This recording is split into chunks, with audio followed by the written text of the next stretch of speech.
이야기는 한 장의 내부 설계 보고서에서 시작된다. 한국 항공우주 산업 내부에서도 극소수만 접근할 수 있었던 이 문서는 단순한 엔진 개량이 아니라 한국 전투기 역사 전체의 흐름을 바꿀 수 있는 전환점을 담고 있었다. 핵심은 두산이 주도한 차세대 고내열 항공엔진 핵심 설계 기술이다. 이 기술은 KF-21 블록 3 적용을 전제로 한 고출력 터보팬 엔진 구조를 기반으로 하며 기존 서방 표준을 정면으로 겨냥하고 있다. 더 놀라운 사실은 이 설계가 아직 실전 배치 이전 단계임에도 불구하고 해외 특히 미국 방산업계 내부에서 먼저 주목받기 시작했다는 점이다. KF-21 전투기는 지금까지 외형과 항전 장비 중심으로 조명을 받아왔다. 그러나 진짜 본질은 기체가 아니라 심장인 엔진이다. 현재 KF-21은 검증된 외산 엔진을 사용하며 안정성을 확보한 상태다. 하지만 블록 3단계에서는 완전히 다른 요구 조건이 제시된다. 추력 증가 초음속 순항 능력 향상, 내부 무장 운용을 고려한 열 관리 구조, 그리고 장기 운용 시 피로 누적을 최소화하는 내구 설계까지 모든 것이 새롭게 제정이 된다.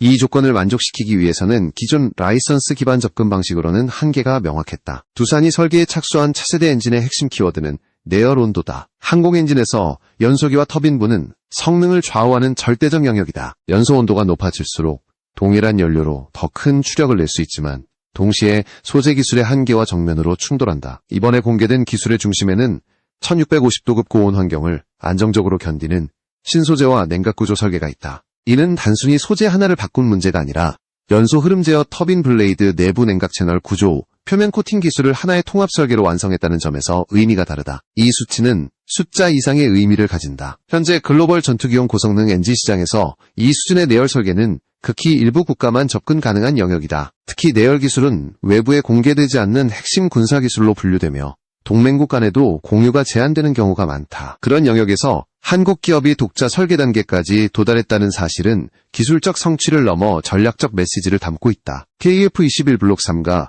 단순한 개량형 전투기가 아니라 진정한 차세대 플랫폼으로 진입하고 있음을 보여주는 증거이기 때문이다. 미국 방산업계가 이 기술에 관심을 보이고 있다는 점도 같은 맥락에서 이해할 수 있다. 이는 기술 이전이나 공동 개발을 의미한다고 단정할 수는 없다. 그러나 글로벌 엔진 개발 흐름 속에서 한국의 설계 접근 방식과 고내열 기술 축적 과정이 분석 대상이 되었다는 것 자체가 의미를 가진다. 특히 유지비용 절감과 수명주기 관리 측면에서 새로운 해법을 제시할 가능성이 있다는 점은 기존 강자들에게도 부담이 된다. KF-21 엔진 국산화 시계가 앞당겨진다는 평가가 나오는 이유도 여기에 있다. 과거에는 최소 10년 이상 걸릴 것으로 보였던 완전 국산 엔진 교체 시나리오가 블록 3를 기점으로 현실적인 시간표에 들어왔다는 분석이다. 이는 단순한 부품 국산화가 아니라 설계 주도권을 확보했다는 점에서 질적으로 다른 단계다. 엔진을 설계할 수 있다는 것은 기체 성능의 상한선을 스스로 결정할 수 있다는 의미이기 때문이다. 이제 질문은 하나로 모인다. 두산이 확보한 이 기술은 어디까지 검증되었으며 KF-21 블록 3 전체 설계 전략 속에서 어떤 위치를 차지하고 있는가? 그리고 이 변화는 한국 공군 전력 구조와 동북아 군사 균형에 어떤 파장을 불러올 것인가? 다음 단계에서 우리는 이 엔진 설계가 실제로 블록 3 요구 성능과 어떻게 맞물려 있는지, 그리고 기존 외산 엔진 대비 어떤 결정적 차이를 만들어내는지 구체적으로 들여다볼 필요가 있다. 블록 3 요구 성능을 이해하지 못하면 이번 엔진 설계의 의미를 정확히 볼 수 없다. KF-21 블록 3는 단순한 성능 개선형이 아니다. 이 단계에서 전투기는 완전히 다른 임무 개념을 부여받는다. 내부 무장 탑재를 기본으로 한 저피탑 운용 장시간 초음속 비행을 고려한 열 누적 관리 고출력 센서와 전자전 장비를 동시에 운용하는 전력 공급 구조까지 모든 조건이 블록 2와는 질적으로 다르다. 이런 조건에서 엔진은 단순한 추진 장치가 아니라 전투기 전체 시스템의 균형을 좌우하는 핵심 허브로 기능한다. 가장 먼저 부딪히는 문제는 추력 대비 열 관리다. 블록 3에서 요구되는 추력 증가는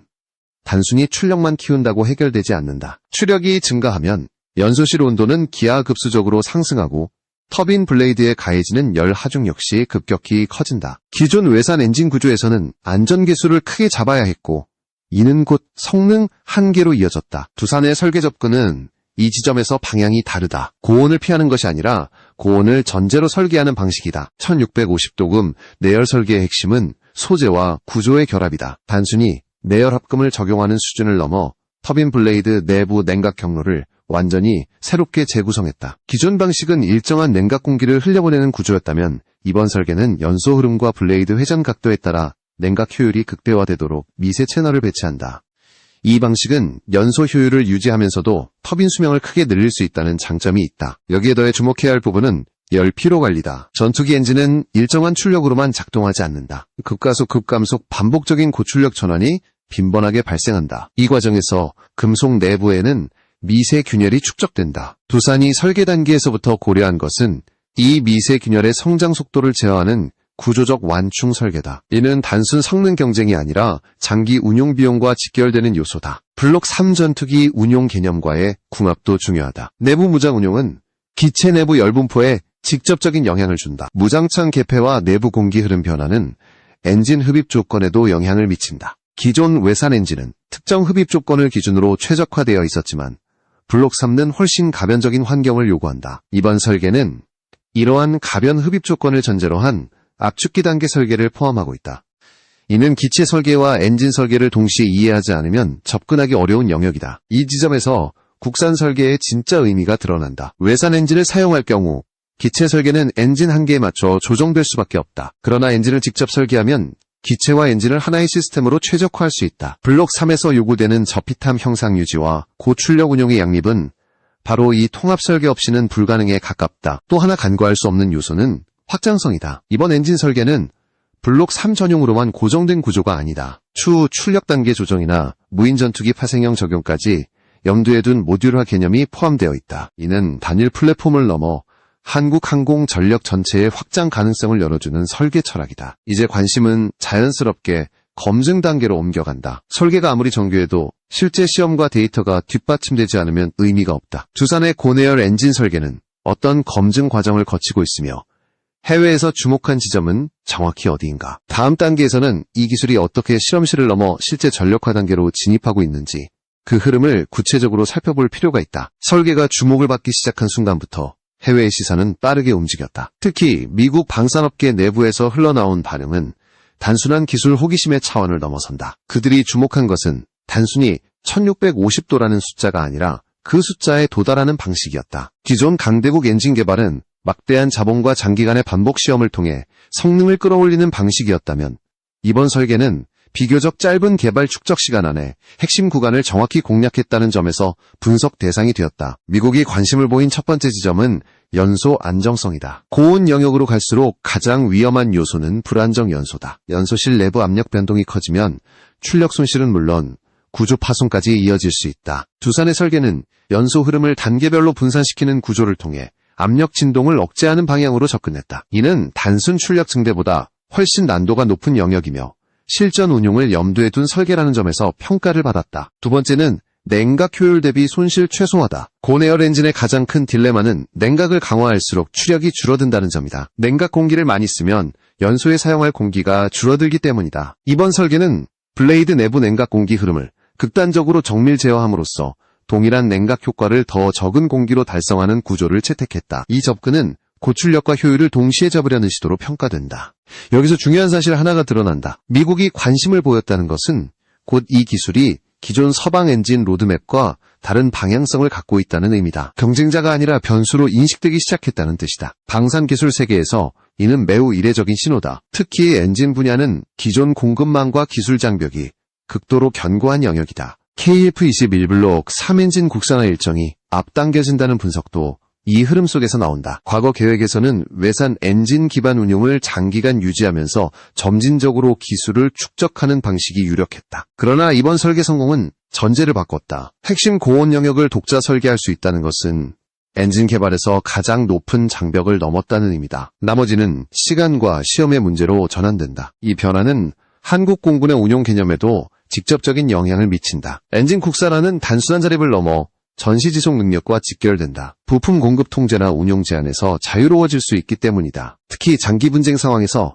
엔진 유지와 성능 개량을 자체적으로 관리할 수 있다는 점은 전략적 가치가 크다. 또 하나 주목해야 할 부분은 수출 가능성이다. KF-21블록 3는 수출형 전투기로서도 중요한 위치를 차지한다. 엔진을 포함한 통합 설계를 제공할 수 있다면 수출 협상에서 주도권은 완전히 달라진다. 외산 엔진 사용 시 발생하던 승인 절차와 제한 조건을 피할 수 있기 때문이다. 이는 단순한 가격 경쟁력이 아니라 정치적 리스크 관리 측면에서도 강력한 무기가 된다. 하지만 모든 가능성에는 전제가 따른다. 실제 시험 데이터가 쌓여야 하고 신뢰성 검증이 반복되어야 한다. 미국이 요청했다는 분석 역시 기술 검토와 데이터 교류 수준으로 보는 것이 현실적이다. 그럼에도 불구하고 분명한 사실은 하나다. 한국 항공엔진 기술이 더 이상 추격자의 위치에 머물러 있지 않다는 점이다. 이제 시선은 자연스럽게 다음 단계로 향한다. 이 엔진 설계가 실제 양산과 실전 배치 단계로 가기 위해 어떤 시험을 거쳐야 하는지, 그리고 남아있는 가장 큰 기술적 관문은 무엇인지다. 다음 단계에서는 이 설계가 직면한 현실적인 도전과